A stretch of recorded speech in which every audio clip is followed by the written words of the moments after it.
ഡൽഹി ആദായ നികുതി ഓഫീസ് കെട്ടിടത്തിൽ തീപിടുത്തം 3 മണിയോടെയാണ് സംഭവം. പരിക്കേറ്റവരെ ആശുപത്രിയിലേക്ക് മാറ്റി. ഫയർഫോഴ്സ് സംഘം സ്ഥലത്തെത്തി. നിലവിൽ തീ നിയന്ത്രണ വിധേയമാണ്.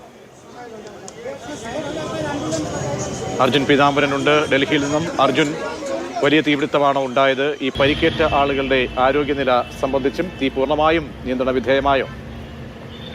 പ്രതീക്ഷ നിലവിൽ ആശങ്കപ്പെടാൻ ഒന്നും തന്നെയില്ല. ഈ പരിക്കേറ്റവരുടെ എല്ലാം തന്നെ നില ഇപ്പോൾ ഭദ്രമാണ്. വലിയ കുഴപ്പമില്ലാതെ തന്നെയാണ് അവർ ആശുപത്രിയിലുള്ളത്. 2-3 ആളുകൾക്ക് മാത്രമാണ് പരിക്കേറ്റത്. അത് അഗ്നിബാധയെ തുടർന്നല്ല, മറിച്ച് രക്ഷപ്പെടാനുള്ള ശ്രമത്തിനിടെയായിരുന്നു. ഇന്ന് ഉച്ചതിരിഞ്ഞ് 3 മണിയോടെയാണ് ഈ ITOയിലുള്ള GR ബിൽഡിംഗിൽ ഇത്തരത്തിൽ 3-ാം നിലയിൽ ഒരു അഗ്നിബാധ ഉണ്ടായത്. അത് ഷോർട്ട് സർക്യൂട്ട് മൂലമാണ് എന്നുള്ളതാണ് നിലവിലൊരു പ്രാഥമിക നിഗമനമായിട്ടുള്ളത്. പിന്നാലെ തന്നെ ഫയർഫോഴ്സ് പ്രദേശത്തേക്ക് എത്തി. അപ്പോഴേക്കും ജീവനക്കാരെല്ലാം തന്നെ ഇന്ന് പ്രവർത്തി ആയതുകൊണ്ട് നിരവധി ജീവനക്കാരുണ്ടായിരുന്നു. അവരെല്ലാം തന്നെ സൺഷെയ്ഡിലൂടെ പുറത്തേക്ക് ഇറങ്ങാൻ വേണ്ടിയിട്ടുള്ള ശ്രമങ്ങൾ നടത്തിയിരുന്നു. നിരവധി ജീവനക്കാർ സൺഷെയ്ഡ് വഴി പുറത്തേക്ക് ഇറങ്ങിയിരുന്നു.